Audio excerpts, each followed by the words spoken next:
Guten Morgen und guten Abend. Ich begrüße Sie alle herzlich zu Good morning and good evening, ladies and gentlemen.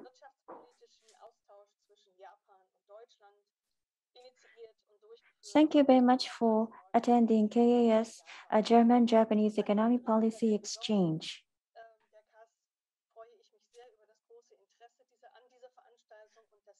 I am country representative Konrad Adenauer Stiftung, and I am very honored to introduce you this seminar, and I'm very grateful to all the participants. Today we have a simultaneous interpretation among German, Japanese, and English, and please select the appropriate channel in your Zoom program. And we are now accepting your question in the Q&A function. Now I'd like to introduce you in advance to experts to whom you can address your questions. We have a high-level speakers as guests today, and I thank you all very much for your time and for the many insights you will give us today. This event is another contribution to a deeper mutual understanding between Japan and Germany, this time in the field of business and industry. And now the economic exchanges is gaining importance. And to that end, this is a kickoff event of a series to be established in which we regularly offer a platform to the increasingly important economic policy exchange from now on. Here you can hear politicians or experts from politics and society talking to business representatives from Japan, Germany, and Europe. And now let me introduce today's guest. Dr. Stefan Berger is a member of the European Parliament. He sits on the Committee on Economic and Monetary Affairs and is a member of the Delegation of Relations with Japan. In addition to his activities as a member of the Parliament, Dr. Berger is involved as a deputy chairman of the Midland and Westfalen. And he is a member of the Parliamentary Circle for Small and Medium-Sized Enterprises in the European Parliament, and as well as the Federal Committee on European Policy of the Christian Democratic Union. Mr. Ichiro Hara is a managing director of the Japan Business Federation Keidanren. Over the years, international cooperation has been his main focus in Keidanren, with a special focus on relations. With a special focus on international cooperation. As a director of the association, he now has an eye on the recovery program after the COVID, and of course, the rigid entry policy of Japan, on which Keidanren recently took a clear position. Mr. Wolfgang Niedermark's impressive career is closely linked to Asia.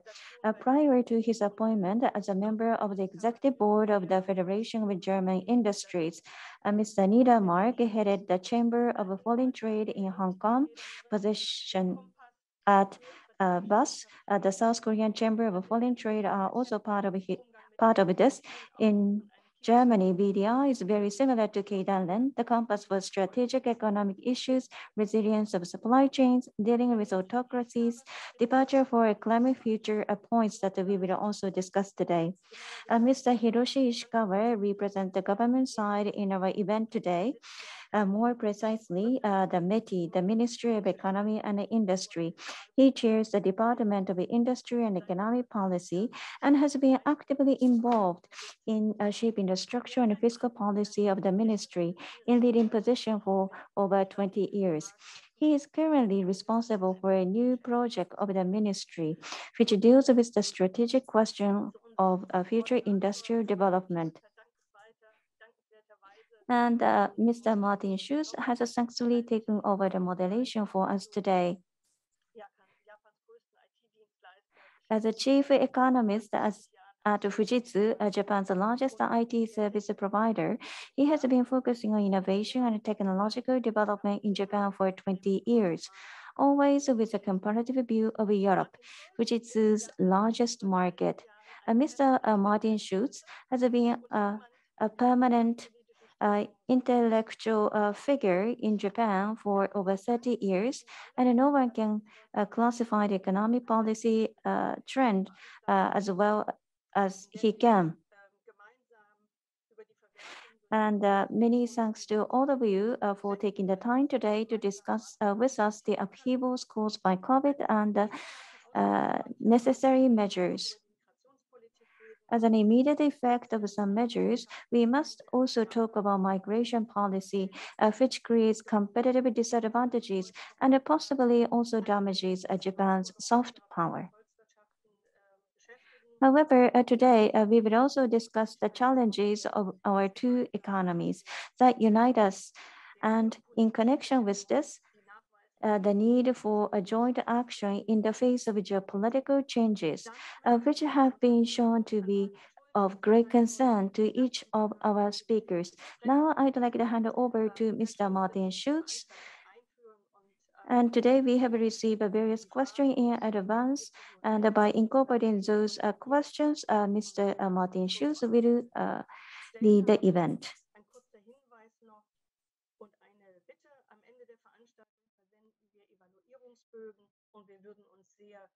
And at the very end of the event, we will send you a questionnaire, and we really appreciate if you fill out the questionnaire. Over to you, Mr. Martin Schulz. Thank you very much. Well, I am so excited today. I am very looking forward to listening to you all. Well, I have been here in Japan, but I think both Japan and Germany is very important to stimulate the economy. What is necessary and what is the next step and what needs to be done in terms of digitalization? How can we improve the conventional relationship toward the next normal? How can we make improvement? What will be needed for the next normal, the post-corona, post-COVID? So first, I'd like to ask you, Mr. Hara, I'd like to ask you some question to Mr. Hara, and then followed by Mr. Niedermark, and then Mr. Berger, and then Mr. Ishikawa. In that order, we'd like to ask some question on various reforms. And of course, there might be additional question from the audience. So please post your question on the Q&A box. And of course, we have already received many questions in advance.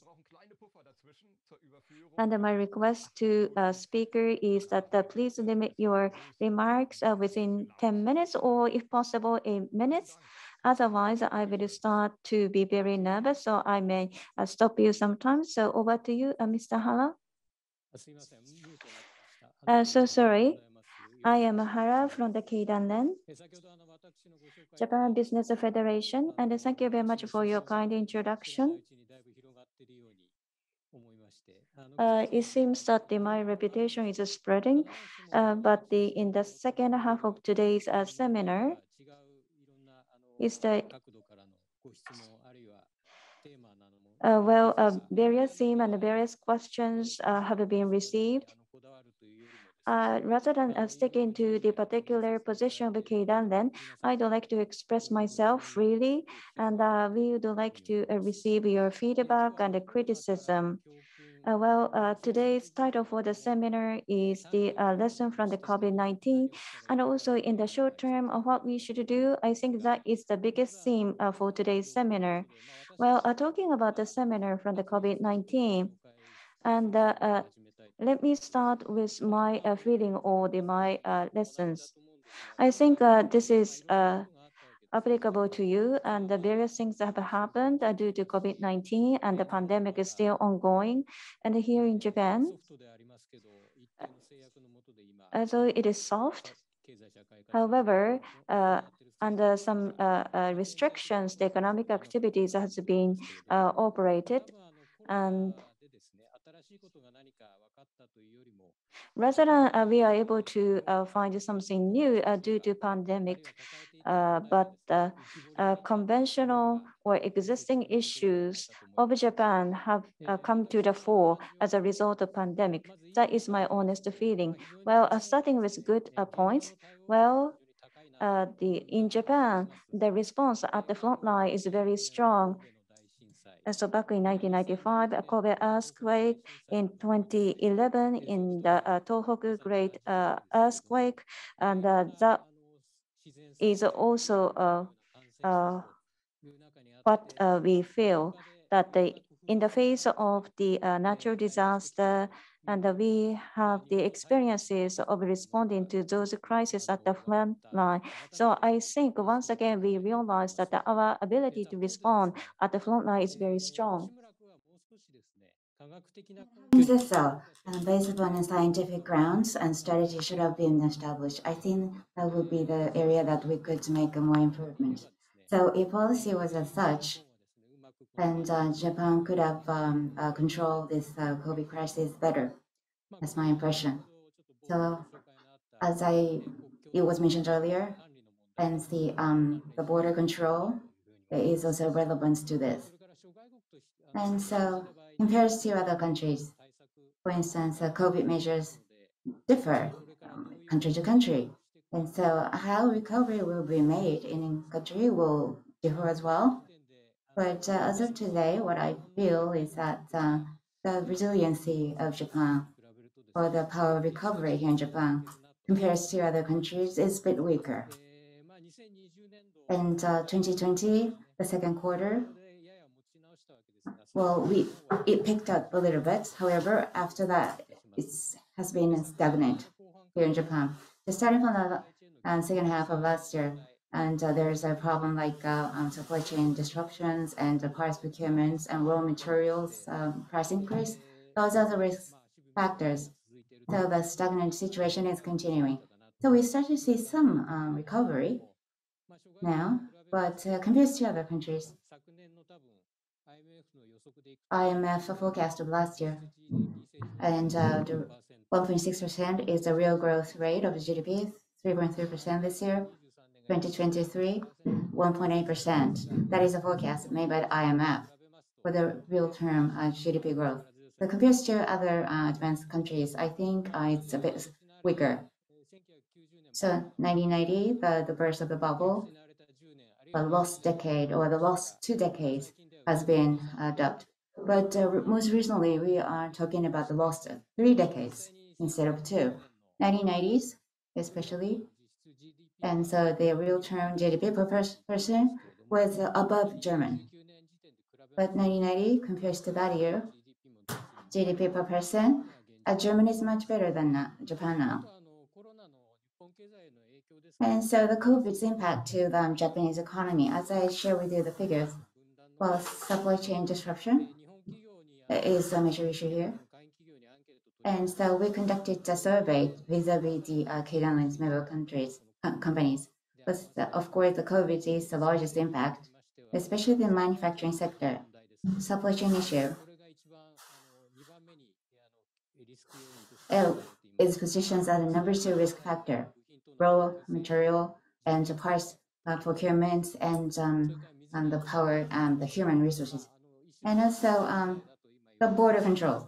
So we were told that Japan is closed to the outside world. And so at Keidanren, we want the governments to open up the country and so that we can enhance exchange of people. So we need to transition to that stage.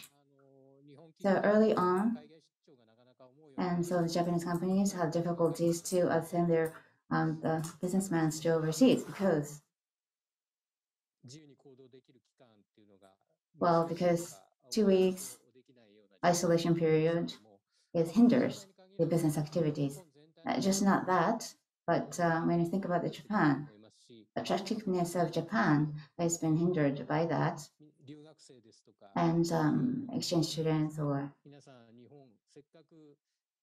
not just companies, the non-Japanese coming over to Japan who would like to study or work sometimes give up on choosing Japan as a destination for that.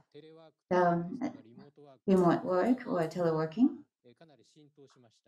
fortunately, it's advanced in Japan. However, delay in digitization is now quite apparent, especially the procedures relevant to the government or administration is not being digitized. And digitization of the government is also one of the major problems. So Japanese government do have awareness of that. That is why digital agency was newly established. So using digital and deregulation or the review of the administrative procedures are now being pursued. So a new way of working. So once that is instilled among the Japanese workers, well, I think like those who are busy with long-term care or the child care, who will now be able to go into the labor market, that may be rectified a little bit. And also for the mid to long-term visions, I think that will improve the workers' productivity, because the mid to longer term, the population of Japan is going to be shrinking, and also Asian society will advance more. So that whether we can improve the productivity or not is going to be the key. But today we're going to focus on short term, so I'll just set aside these topics for now. Another point is a disparity. The gap is widening in all the parts of the world, and climate change and infectious disease. And so capitalism, we know in the past, and a market economy alone will not be a solution to these problems. So sustainable capitalism is the topic that Keidanren is pushing forward with. And under the capitalism, and the social aspect needs to be included to solve various problems. That's our stance. So the government is also calling for new capitalism, and what are the necessary policies? They're also in discussion. Well, I think I'm running out of time, so I'm going just to talk about the supply chain problem or the geopolitical issues, GX, DX, or green transformation and digital transformation, and free and open trade system. And so based upon the questions any of you may have, I'd like to express my views later on. So with that, I'd like to end my initial statement. Thank you very much, Mr. Hara. And so all the important points being addressed. And so for the next few years, we need to focus on those challenges. So a comment from Mr. Hara and the necessary steps for us to take. So after hearing all this, I'm sure that the Berger-san is going to share the similar things. Dr. Berger is going to share with us a similar comment, I guess. Thank you.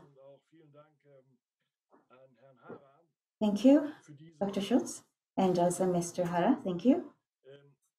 It was a very a deep insight that you have shared with us. To me, and getting this opportunity to talk is a very honor, and very honored to be with all these distinguished speakers. So I totally agree with what Hara-san said. And from the European point of view, situation is similar. There are 2 points I'd like to add to my introduction. I'm German, and I'm representing CDU, and I'm a member of the European Parliament. And at the EC and financial regulations or the central bank relevant issues are some of the topic I'm involved in. And virtual currency market is my expertise, or the area that I'm in charge of. So I'm talking about the future. As Mr. Hara said, I fully understand what he's trying to say. I have a few points I would like to confirm, the basic points. In my view, Germany and Japan physically far apart. There's a long distance between those 2 countries, but there's so many similarities or common points being shared between those 2 countries. So Germany and Japan, as you all know, social changes or development, to the answers to that, international order based upon rule is what those countries are strive to obtain. Fair and open trade,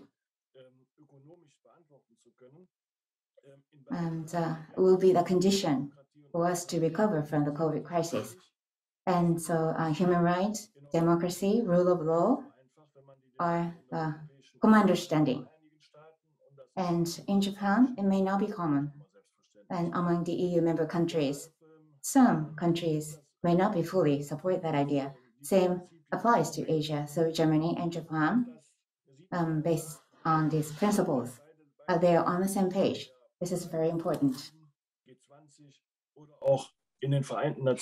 Japan and Germany are a part of G7, and also within the big framework of the United Nations, we share the same value, and also economic development and the social development.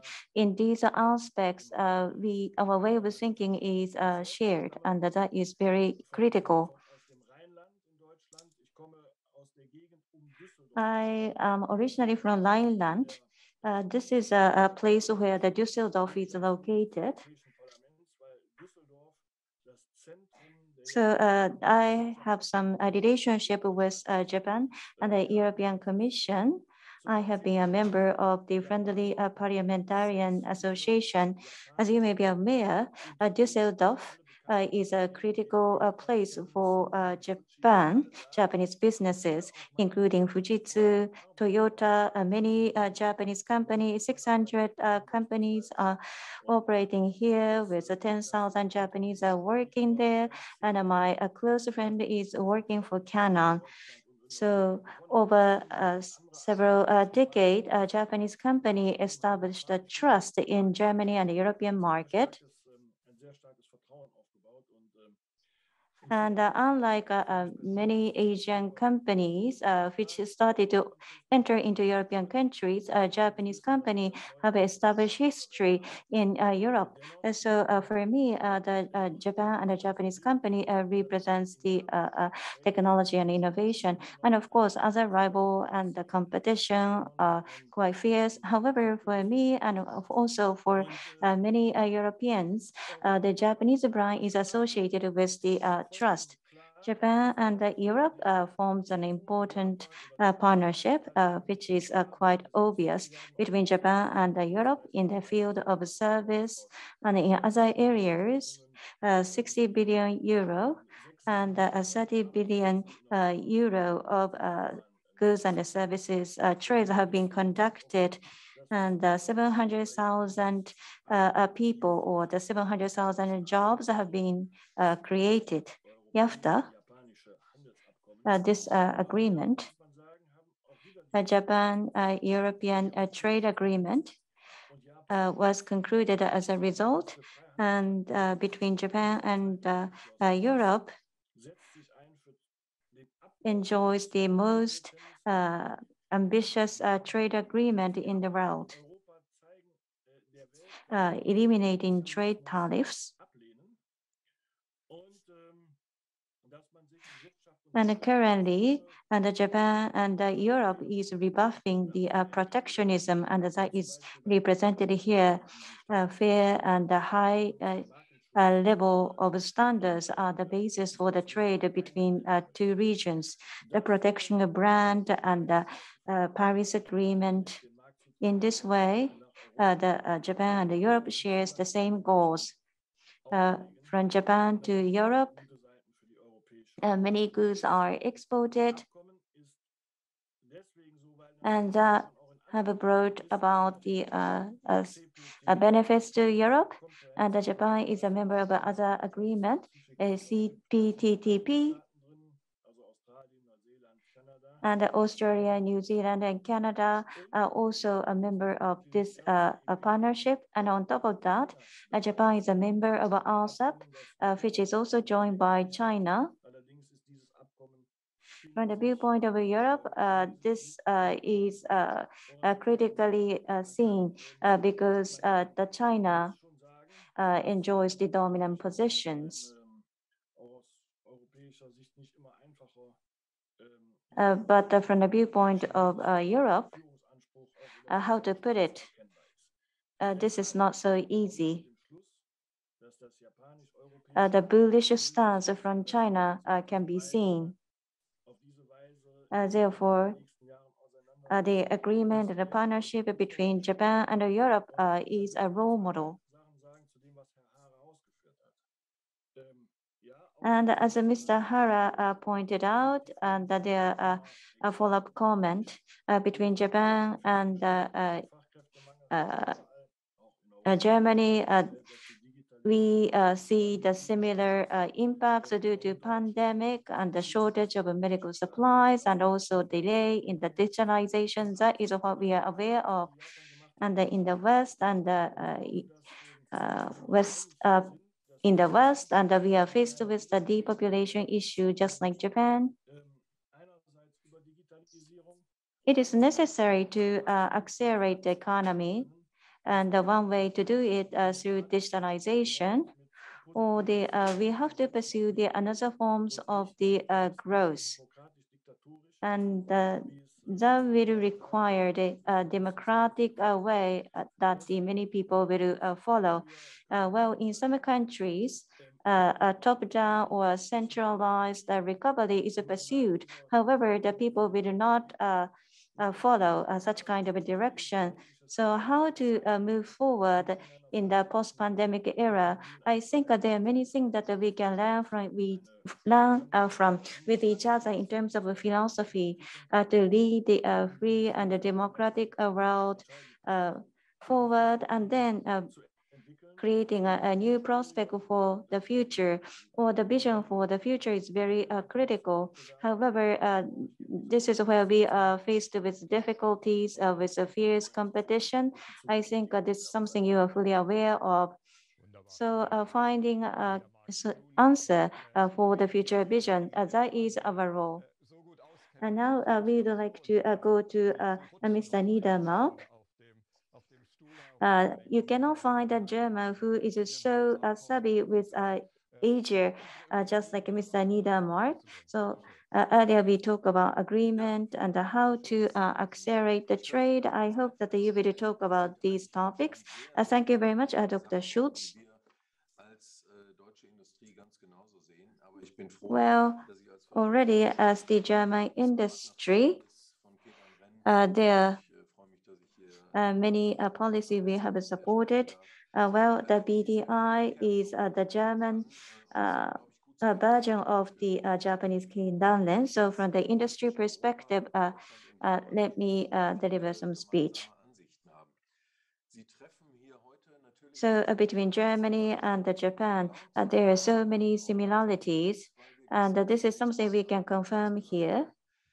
And today, I am so happy because just yesterday, the German export statistic was announced.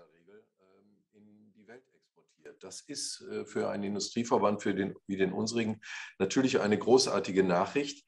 Aber wir wären natürlich. So it was a 1.4 trillion. That number was announced, and so this is a significant number. But the crisis is over, and there is no problem at all. I don't think that is the case. Such kind of perspective is problematic. But to some extent, we can have some optimistic perspective from these numbers. As already commented earlier, Deutschland ist ein Industrieland.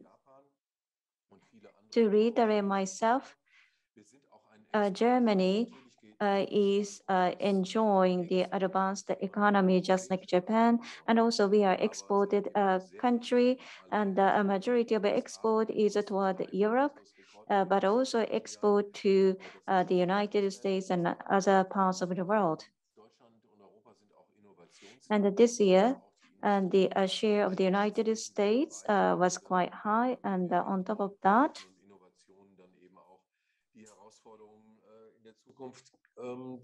the industry is producing new products and a new innovation one after another to overcome the various challenges.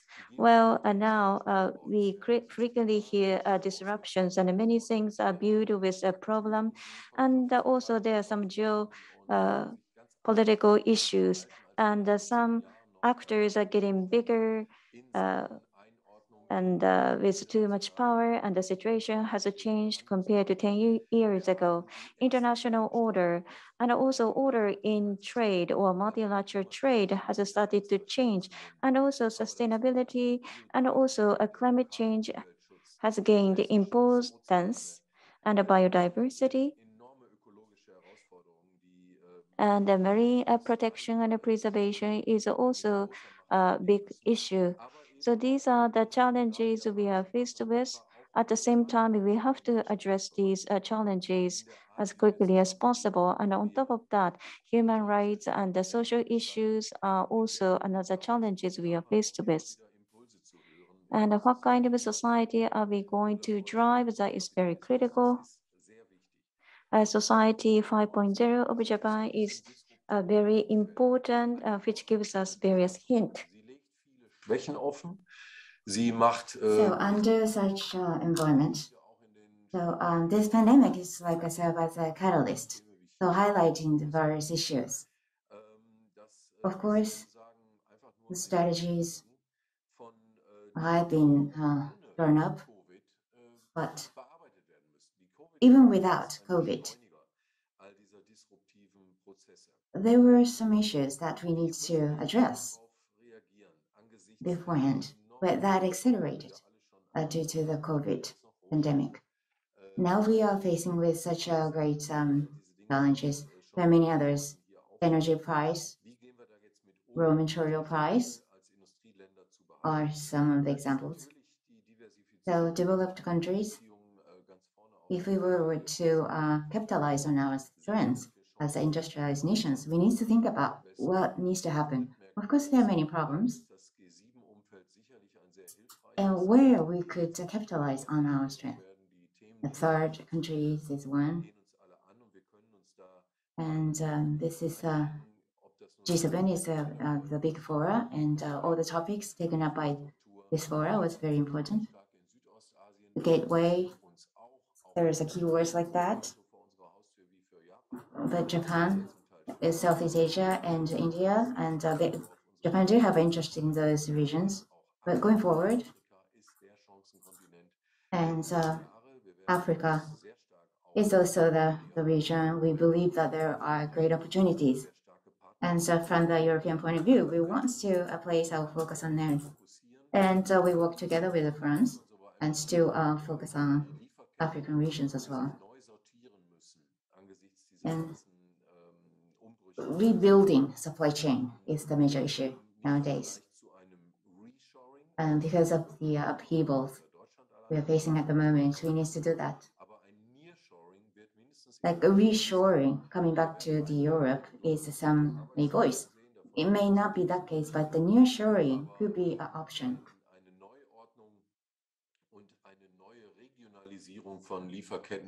A new order, rebuilding of the supply chain, and supply chain to be reviewed, not just Europe, but US, the Latin America. I think this will be pursued in those regions as well. So we need to pay attention to how those will develop.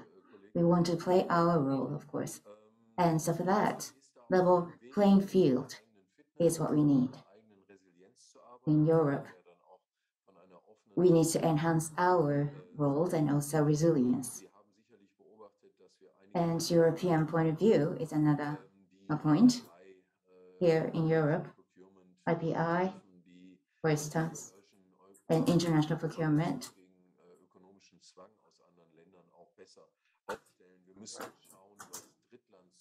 And also,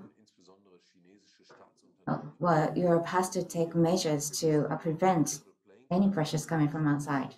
And state company of China is also one of the aspects. So level playing field is the keyword.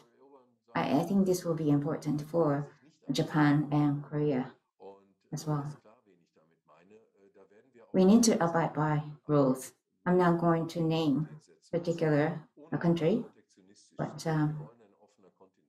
of course we should not resort to protectionism, but we need to rein those autocracies. So I'm looking forward to working with you. G7 is a great forum. And Germany is a president, will be a president, will serve as a presidency for the G7, and after that it will go to Japan. I think there is a bright future ahead of us. Thank you. Thank you for mentioning about the new forum. And so Germany and Japan, and we will serve as the presidency of G7. We didn't know that. German first, and then after that, Japan. I didn't know that. I think we have much to expect. So Ishikawa-san, next. So we talked about the potentiality of international cooperation and globalization trade. Well, the many perspectives being shared so far. And so revitalizing your own market, that requires various strategies and reforms. And now that COVID-19 flash out all these different problems. So the actions needed by the market or the to leverage the economy, I think we need to revitalize the economy. So in the near future, and what will work in the near future, and what needs to happen here? Could you tell us that? This is Ishikawa speaking. Thank you very much for this opportunity. So I would like to add to my self-introduction. Starting from up until last summer, for 2 years up until last summer, and I was in charge of COVID, TPP, and also the revitalization of economy. I was the secretary to Nishimura, Minister Nishimura, for 2 years. So I was dedicating my time to COVID countermeasures and also revitalization of the economy and CPTPP. And so I was heavily involved in those areas. So the topic that we are focusing today are quite relevant to what I have been doing for the past 2 years. And COVID and Japanese economy. Well, COVID countermeasures, early on, we did not know what was actually happening. So there was a trial and error phase, similar to German, and how to hit the good balance between the COVID countermeasures and economic measures. And so that was a very important, but it was a difficult challenge for the administration here in Japan as well. So the COVID countermeasures is to prevent the casualties to happen, and also, well, but what we have seen as a result is the heavy burden or the impact inflicted on the weaker population, like non-regular workers and female workers and so on. And so we are making efforts to adjust that. And so unemployment rate did not go up here in Japan. And also the number of bankruptcies here in Japan was quite low. And so the balance between the COVID countermeasures and economic measures, I think we were able to hit the good balance to a certain extent. But we need to think about economic recovery after the COVID crisis. As a METI, what will be the necessary economic policies? And those are currently being discussed. But there are many difficulties, of course. Structural issues, how we're going to address that is the one of the most important point. And Kishida administration are calling for new capitalism. Well, in the past, neoliberalism type economic thinking was thing in the past. So private public needs to work together to address those challenges. And so pursuing new style of capitalism is what Kishida, Prime Minister Kishida is pursuing to achieve. Similar in Europe and the European Commission and other member countries, they are talking about the economic measures and major initiatives are being pursued. And Build Back Better is the initiative promoted by the US government. So I believe that as far as the direction is concerned, we are aligned. And so what are the common challenges between Germany and Japan? There are many, I believe. And so when I think about the growing the economy in the future and what to do with the digitization, I think this is one of the major challenges that we need to address. And so the Germany and Japan, we are strong in manufacturing sector. So in the past, and automobile industry was a leading, and that was a support in the economy in both countries. But what we we can do about digitalization in the sector. The KAS is the name of the game: connected, autonomous driving, sharing, and digitization. So there are major restructuring in terms of the structure is taking place, and also in automotive industry. So that is a very important point. I was also important in charge of this and BDA, and so I worked closely with them, Association of the Automotive Manufacturer in Germany, and so the gas-powered automobile, it was very strong. However, when we see this digitalization and what we can do, and those are the challenges faced by both Germany and Japan.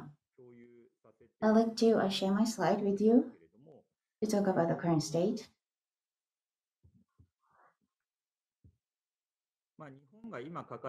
And so those are the challenges of Japan is the structural issues. And Mr. Hara mentioned 1990s and onward, lost 30 years, lost 3 decades.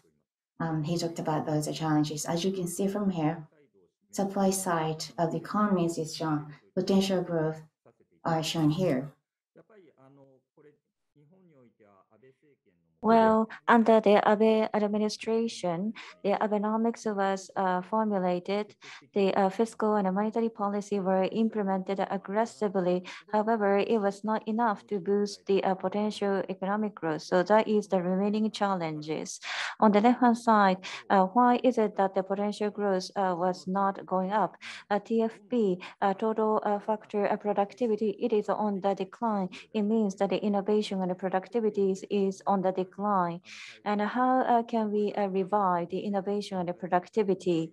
And that is the biggest challenge for the Japanese government. And from that perspective, from the viewpoint of investment, the overall, the total investment is on the decline. So since 2010, or especially from 2008, there has been a big gap between the US and Japan, and you can see a sharp decline in Japan for the total investment, especially investment into human resources is on the decline. And why is it that the investment was not making progress? It is a tricky issue, but the challenge for Japan is two-pronged. The first one is that due to a declining and aging population, the Japanese economic scale in the total size of the world economy is on the decline. As you can see on the graph, the China represents a great portion. So we have to change the economic structure. On the right-hand side, this is about the digitalization. Well, in the past, Japan was strong in semiconductors, and they enjoy almost 50% in market share, but now it is dwindling down to less than 10%. Which means that the horizontal specialization is now observed in the semiconductor industry. However, Japan was not able to transform itself. And we have to resolve these structural issues, and we have to make aggressive investment, especially in the field of digital and green, to improve the productivity. And also we have to increase the investment into human resources. As I said at the beginning, we have to boost up the potential economic growth rate. And that is the big challenge for us. And under the new capitalism of Kishida administration, this is the main agenda. So time is up for me. And so this concludes my presentation. Thank you very much.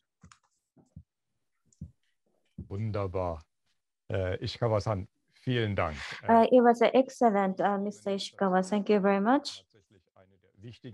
There's a structure reform. Will be a big agenda. Digitalization and green growth is also another big agenda, both in Japan and in Europe. Especially in the field of green, various policy has been taken. Decarbonization by 2050 is a big challenge, and the various investment will be required to that goal. And accordingly, a respective government of various funding. We're going forward in Japan in the field of green.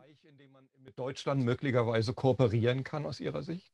In order to accelerate investment, what is necessary? I think this is, do you think this is an area where the Japan and the Germany can cooperate with each other? Mr. Ishikawa, could you respond to this question? Thank you. Yes. In the field of green, how to increase investment, that is a very significant challenge. Japan and Germany and Europe, I think there are many areas we can collaborate with each other. Well, in Japan, in the short term, the green investment is not likely to generate returns quickly. However, in the long term, we have to realize the carbon neutrality by 2050. Well, including the some technology with uncertainty, we have to make investment to create a new market. So, for example, Japan is trying to make an proactive investment into ammonium and the hydrogen. So in order to encourage investment from the private sector, we are trying to develop the strategy between public and the private. And to that end, the long-term and the large and the planned support is going to be generated from the Japanese government. Japanese government formulate the annual budget, which is difficult to develop long-term project. However, for green, we would like to provide long-term investment, and the Japanese government is committed to long-term investment. So 2 trillion yen green investment fund is going to be launched.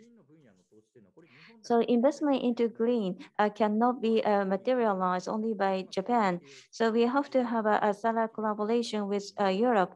So Japanese and the German and the European companies should collaborate with each other to generate a green innovation. So that is very important.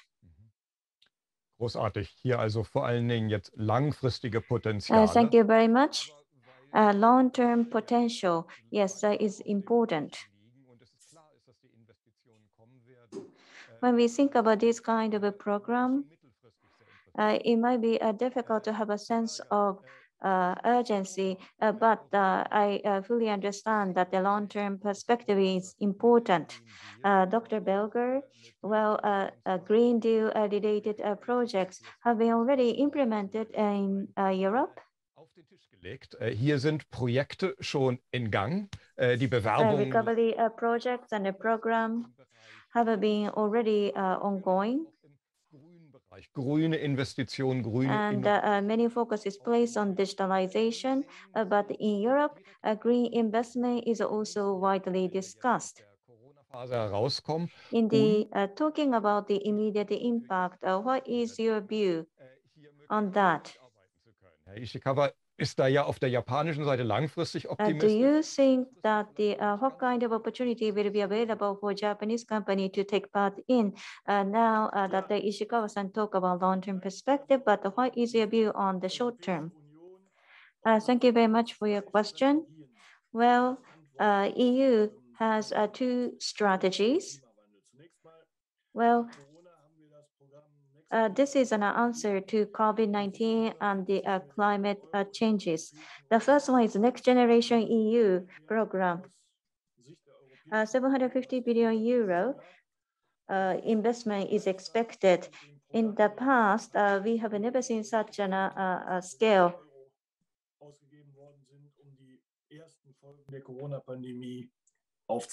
So 430 billion euro, I guess, such a level of investment might be is done by a Japanese government. So this is the first program, and the second one. And how are we going to face up with the challenges? Climate change, climate protection, Mr. van der Leyen and the EU Commission is hammering out the Green Deal strategy. In this Green Deal strategy, the new impact, in order to invigorate European economy, the hydrogen, alternative energy, and the sustainable energy.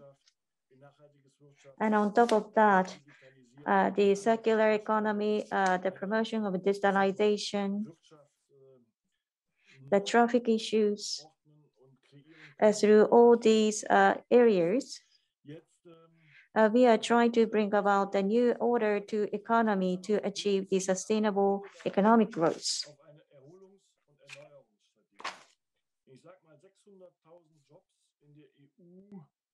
This is a program for recovery, and this is also a program for reconstruction or resilience.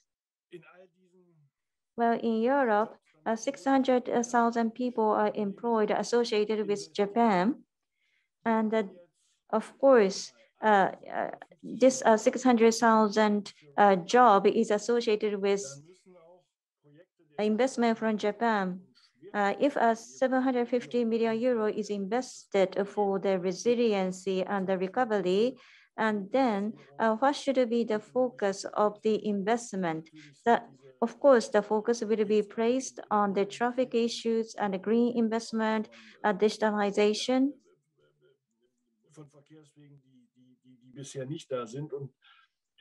Und natürlich auch in neue Technologien. Und da haben wir mit japanischen Unternehmen, ich habe es modernization of a traffic system is an important, repeatedly mentioned issues. Under these circumstances, Japanese companies have an opportunity to take part in. Nachher an die Landesregierung. So where these money should go, a decision is made by each member country, and from the central government will go to the regional government. And so that will determine where these money should go. So investment project, if you carefully monitor, I'm sure there's always a room for Japanese companies to be a part of. And economic situation in EU and Japan are very similar. And so likewise, strategies will be similar. So for next few years, Japan, Germany, Japan, EU program to be promoted will be beneficial for both parties. As for investment, I'm sure that you are all aware of what are the challenges, but we need to make a necessary investment. Thank you. So to Japanese companies in the European market, there are many potentials. So I have a question to Mr. Hara. So as it was mentioned, under this COVID crisis, what's remaining as a problem is the border control, restriction of the people coming into Japan and going out to other world. And also, as a next step, and economic security, well, what will happen to our supply chain and safe supply chain to major companies is the shorter supply chain, nearshoring, and so produce or manufacture close to consumption site. So industrial revolution is happening, and are there any potentiality that the focusing more in the putting up bases in Europe, like a green growth and others, the Japanese companies, they are planning to enter into European market more, or they're more skeptical about going to European market. So supply chain issues, the sector, depends on the sector and depends on the company. The situation may differ. Basically, what I'd like to confirm is supply chain means, and based upon the economic rationale, they have been building those supply chain in the past. So of course, there has to be a discussion about what the government should do, but review of the supply chain is something that should be led by the companies proactively, because they are the ones who have built the supply chain thus far. So if there's a role to play by the central government, that is to support the effort made by those companies. And how the government should support, it's not the regulatory focus, but rather focus more towards offering incentives. So 2020, a supplementary budget also includes the subsidies to support that kind of efforts, and from China to Southeast Asia or from China to Japan. Review of a supply chain has been done by some of the companies, so they have already used those subsidy scheme. As you mentioned, geopolitical problems, well, the risks of supply chain may be looked at based upon that perspective. But I may be repeating, but companies should be the ones to lead these initiatives, and the role of the government is to support those companies' efforts. And Japanese government and the law, the bill concerning the promoting the economic security is going to be presented to the cabinet and diet, and the supply chain resiliency will be a part of that. And so government is the supporting, should be play the supporting role. And that's we would like to see. And so I think depends on the sector, but what kind of role to be played by European countries? Well, in order to make a smooth investment or the trade relationship, that is a prerequisite. In order to make it smooth, starting from the 2006 until the issue of 2019, Japan, EU, EPA, we made effort both sides. So we could capitalize on these established relationship with the EU. I think enhancement of those relationship is necessary. And so I've been focusing on US, Japan, and that was in my introduction. But Japan, EU is the relationship that I feel stronger sympathies, because I spent so much time in creating this EPA. So I hope this EU-Japan EPA can be capitalized on. So Germany and Japan is also working hard towards this. And in Japan, there's pathways quite narrow. But the EU is a very good partner or important partner for us to move forward. Niedermark, Sie haben es von Herrn Hara gehört. Mr. Niedermark, so Mr. Hara just made remarks on China, US, and heightened tension between those relationships. Europe is a more important partner to Japan. So supply chain issue is important, of course, but the situation of the supply chain going forward. How do you see that from the German or the European point of view? The stabilizing supply chain. What needs to happen? Digitization is going to play a big role in here.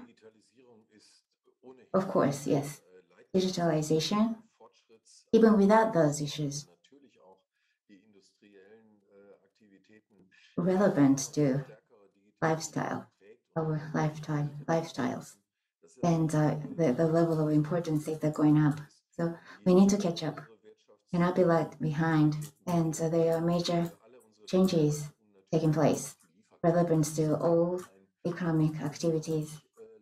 Environment surrounding us requires digitalization, and supply chain is not exception. This is not the area can be controlled by the government, as Mr. Hara said. The role played by the companies is very important. Of course, our government is preparing the big programs, as Mr. Berger said, and climate protection and digitalization. The government has major initiatives, but the role to be played by the private sector is very important. For instance, hydrogen technology. Central government could come up with incentives and could support companies through a partnership, but momentum is coming from the private investment, and the scale of the investment is going to be beyond what we have known in the past. Petrochemical, for instance, and 10 years ago, 100 years ago, there are dominant countries. in the world market. But it was also the momentum made by the private sector and in hydrogen sector. I'm sure this will be the similar thing, and it could be rivalry. Germany and Japan are similar, meaning that the needs both countries has is similar. So there's a heightened needs for the renewable energy. The green energy is also important. And how the world market will develop is something that we place much of our interest in. Many countries, they're exploring collaborative opportunities in the area of technology. There could be some competition come out of these kind of activities. And rebuilding of the supply chain is a similar thing. And principles of a market economy, this will be built. So what we need to be careful about is not to disrupt too much. And we're having this discussion so far. There may be heated discussion taking place in Europe. We haven't mentioned that yet. So what will happen to the supply chain? It may bring about a major impact to trade relations itself. And so companies are conducting risk analysis. I think new perspective needs to come to play. Political risks has to be considered when you think about the supply chain. That is the current situation. So if something disrupted, if that is suspended, that will impact the inventory. Decades ago, this is something that's inconceivable. Whatever resources might be, and in the past, we might have thought that we can procure through any means. However, it is not so obvious in this century now that the international order is started to change, and we have to recognize that.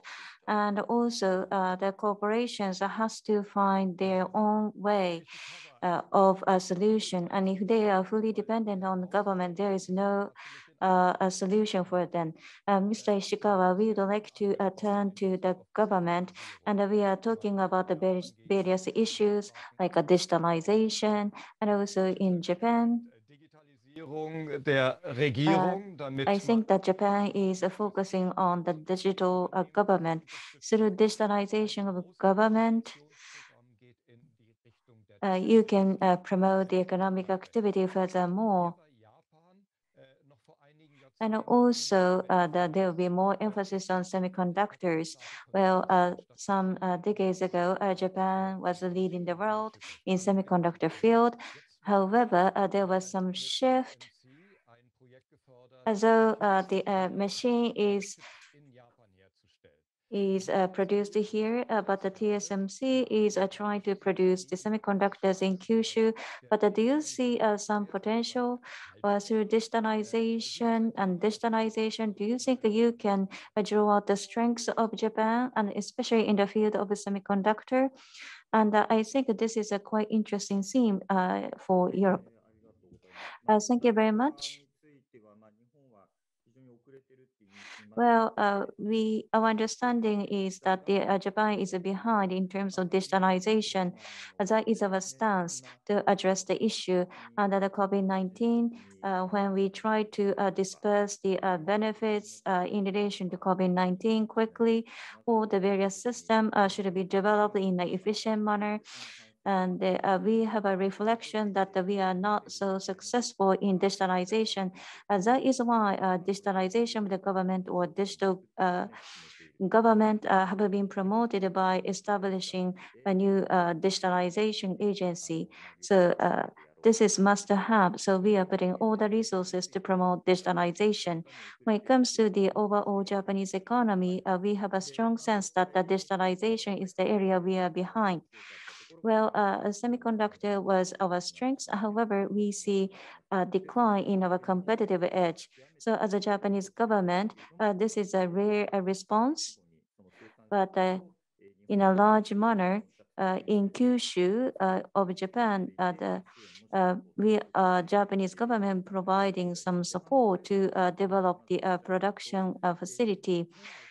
Well, continuously, the semiconductor manufacturing equipment or the necessary material for the semiconductors, there are some Japanese companies which are quite strong in the overall semiconductor industry. As those strengths of Japanese companies should be maintained and further strengthened. And when it comes to the production of semiconductors, TSMC or the Taiwanese and the Koreans are very powerful players, but through collaboration with them, we have to strengthen the competitiveness of the semiconductors of Japan. And talking about the overall Japanese digitalization, well, first, this should be driven by the digitalization of the government and to promote the digitalization of the industry. And this is the initiative focused on by Kishida administration. And the 5G next generation telecommunication standards will be promoted in a bold manner. So the Japanese government will make a heavy investment into the infrastructure, followed by the investment by private sector. That is our hope. Well, by making investment into infrastructure, well, other than Tokyo, there are local economies where we would like to revitalize the economy centering around the digitalization. So that is another area of our focus. Ganz wichtiges Element, die Stärken fördern. Die Industrie. Yes, this is an important element. The strengths, one's strengths should be further strengthened. This is not unique to semiconductor industry, but also in telecommunication. I think it is necessary to build a new platform. Dr. Berger, in Europe, that we are trying to establish the standard for digitalization. As a result, we are trying to promote the sustainable digital regulation in Europe. Well, regulation or new standards being established in the United States, GDPR, wir stellen neue Standards zur Verfügung. Is one way to protect the digital personal information. So a new way of digital standard creation is something we are trying to promote to win in Asia in terms of system competition. So what is the potential of collaboration with Japan in this field? Through new platform, how can we promote a new relationship of collaboration? Are you optimistic, or do you think that this will involve political elements? Well, let me see. Both is involved, or both are possible. I mean, when we talk about technical standards, ITU is playing a major role. So this is something I'd like to ask you to pay attention to the dominant position of China in this organization. So I think as one theme, I think this is one theme that we can take up as an independent topic in terms of how far this will progress. Well, a Digital Market Act, we are trying to regulate the platform in Europe. Who can provide the platform, and based on what kind of condition the platform can be provided. So data protection standard, what kind of standards will be necessary? And in providing information, what kind of condition needs to be met? That is what we are working on. And now these standards are being created. And then once the level playing field is established in Europe, And I hope that that will spread around the world. And talking about the relationship with Japan, well, 3 years ago, the European Commission created a base for the biggest data exchanges. In 2019, a European Commission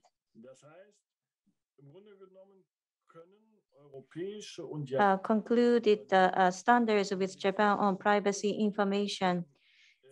European and Japanese companies under the same condition can exchange data under the same condition. That is a step forward, and this is an important precondition. As a result, data exchanges between Japan and Europe become much easier. As a result of this basic condition, there are European companies play a major role in Europe, and also the Japanese company making inroads into Europe, and then they enjoy the preferential treatment. Well, in terms of the data exchanges, I think that this data exchange is most important in digitalization. When we talk about the digitalization, this is equivalent to how to deal with data. So going forward, a data market sphere will appear, a data market sphere. At the beginning, it was one data space.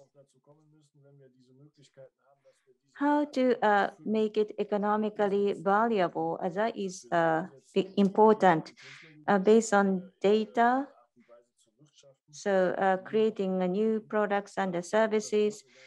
So launching new products and services based on data and adding values, and that is the future step. And to that end, a precondition is necessary. And between Japan and Europe, such kind of a precondition does exist. So Hara-san, and so that's how been seen. So by having the regulations of both sides, you can make a foundation, not just a level playing field, but a foundation for the innovation going forward. So data exchange, by doing data exchange, that will make it possible. Like Mr. Hara said, Japan probably has entered into very important free trade agreements, like economic agreement, EPA between Japan and EU and RCEP. And so Asia market is a part of that, of course. And CPTPP is another agreement. So there are many rules there. And so it will offer you greater free trade. So Japanese companies do have such a framework agreement for the free trade. So more actively using this is something that they are going to do? Or are they going to shift more towards Southeast Asia? So there are more free trade agreement like this put in place. So the investment are going to go more towards Southeast Asia, or what do you think about the trend going forward? Yes. Well, before answering to that question, COVID crisis and geopolitical risks, how to cope with these risks, the role of the government, central government, is becoming more important. That is for sure. And setting borders.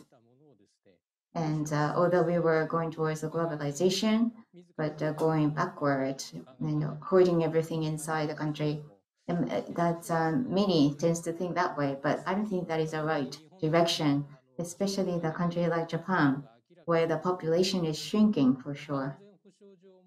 And in terms of security, we need to cooperate with other countries, like facilitating what we needed on both sides. We need to have such system structure.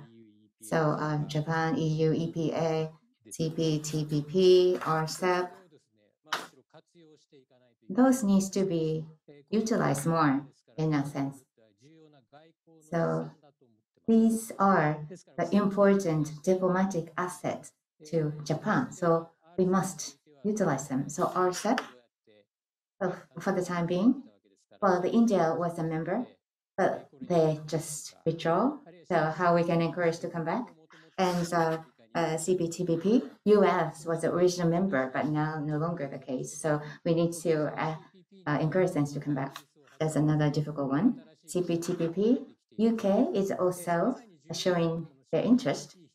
And so what's important is that the CPTPP is full of high-level regulations, but without changing those rules, we only welcome those who are willing to abide by those rules.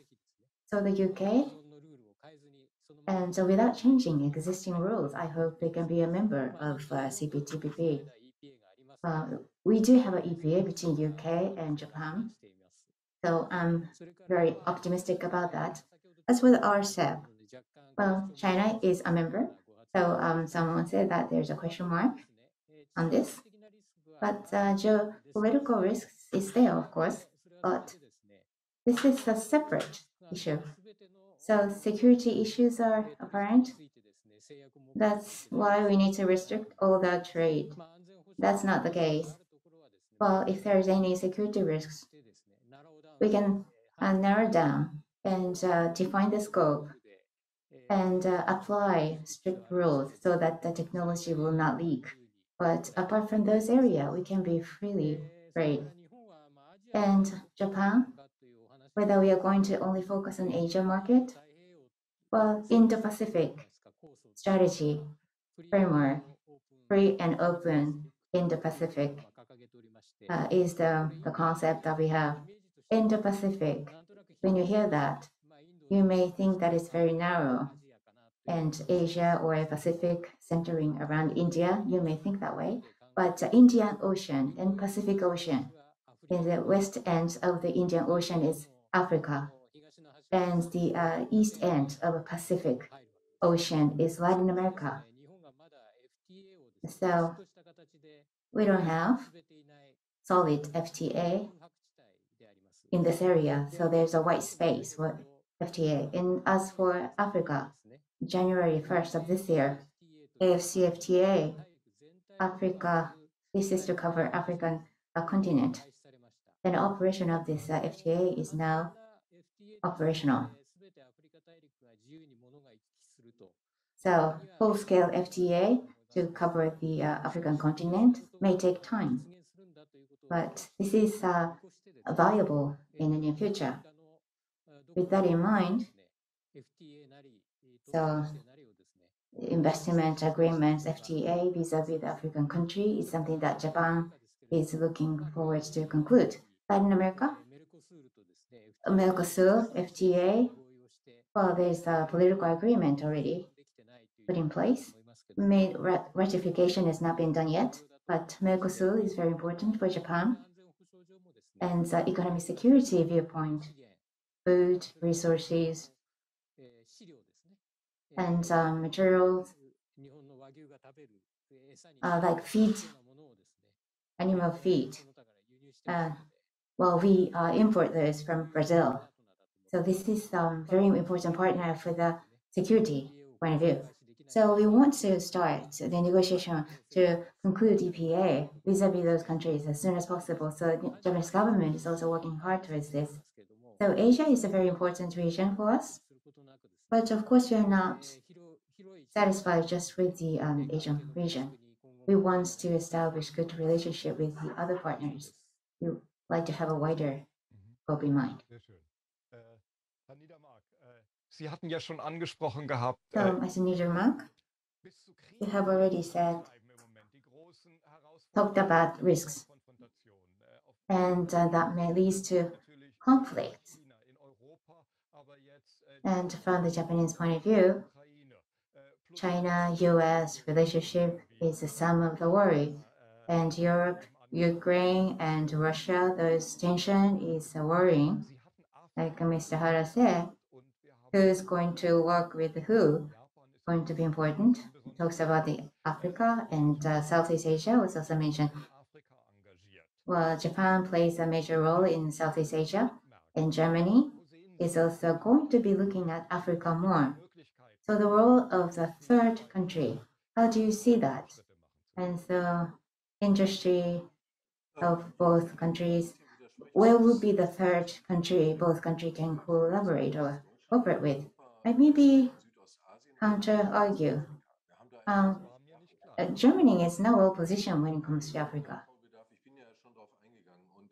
Latin America, Asia, we do have more experience.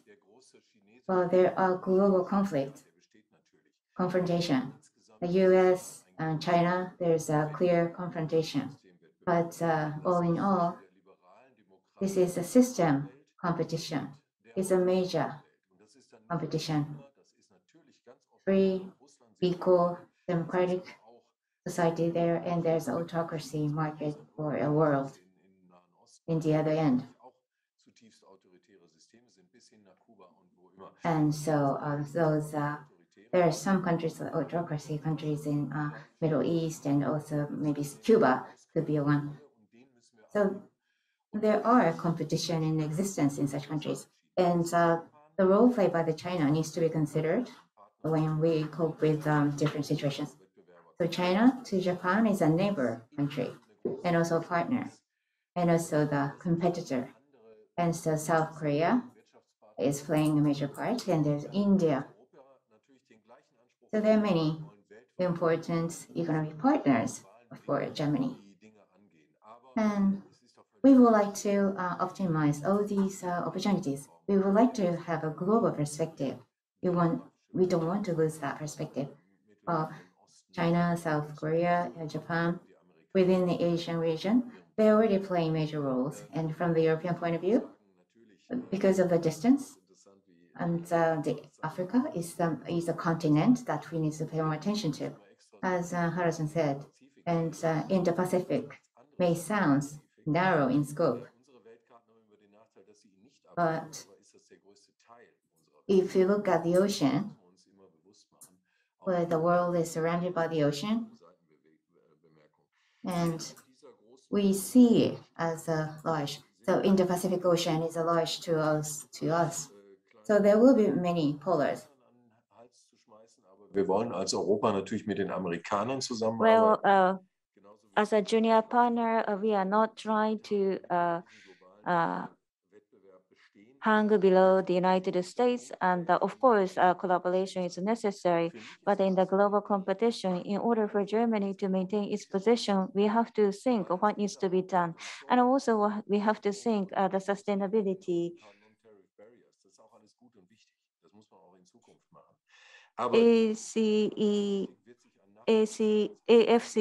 FTA, we have to talk about non-tariff measures.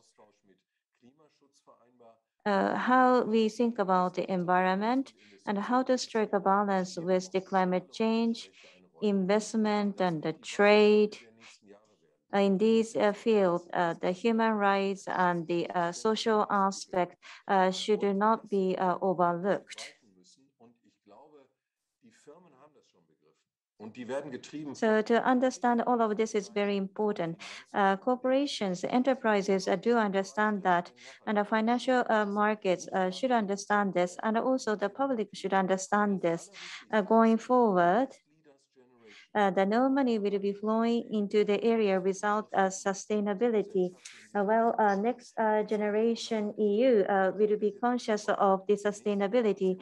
Therefore, as a society as a whole, we have to be conscious of the sustainability. That is something I know that the next generation will point out. So both Europe and Japan are prepared from that perspective. Therefore, I am optimistic. Mr. Ishikawa, I think you are listening to Mr. Niedermark's remarks. Innovation is very important. Reinvigorate the market is important. Next generation should be involved and engaged. what is your take on this? So next innovation, and what will be the next step for Japan? What is your take on this? Well, thank you very much. Well, how to generate the innovation is the key. Especially this is a big challenge for Japan. Especially, it is said that the startup cannot be generated in Japan. So among the innovation, especially how to create an enabling environment to create a startup, that is our focus.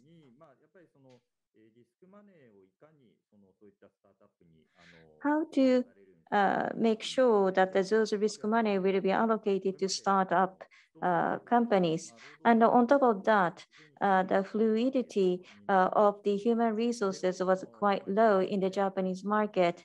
Many people work for the large enterprises after graduating from the university. If you are talented, however, you will not change job because they have the lifetime employment system. So in a way that the fluidity of the labor market will be high in the major enterprises, we have to establish the incentives. And also we have to create an environment where the talented people can play a major role. So to that end, we have to allocate more incentive. So as to strengthen the a startup 5-year plan will be developed, and that was already announced by Mr. Kishida, and that is where the METI will also work on. Herr Berger, ich mache einfach als direkten Follow-up zu Thank you very much. aus Nordrhein-Westfalen, einer And dynamischen. now we'd like to turn to Dr. Berger. I think you are from the dynamic region of the North Rhine-Westphalia, and I think you are involved in the big scene.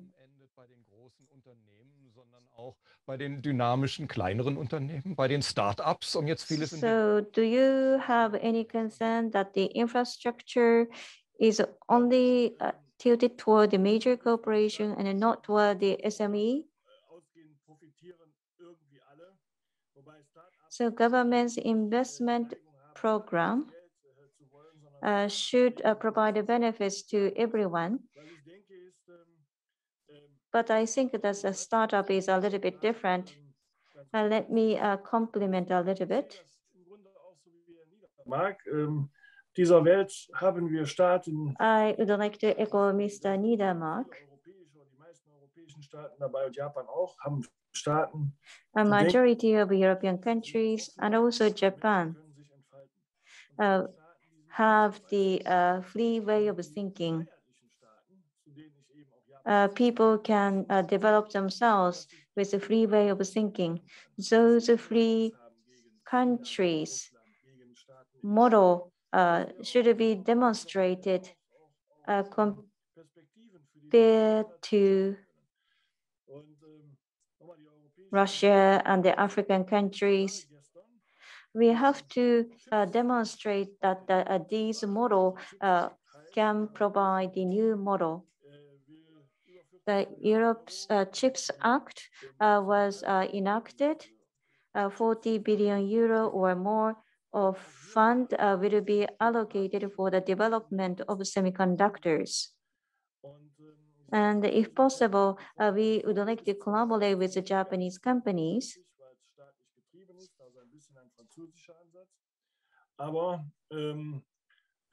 There are some examples of collaboration with France.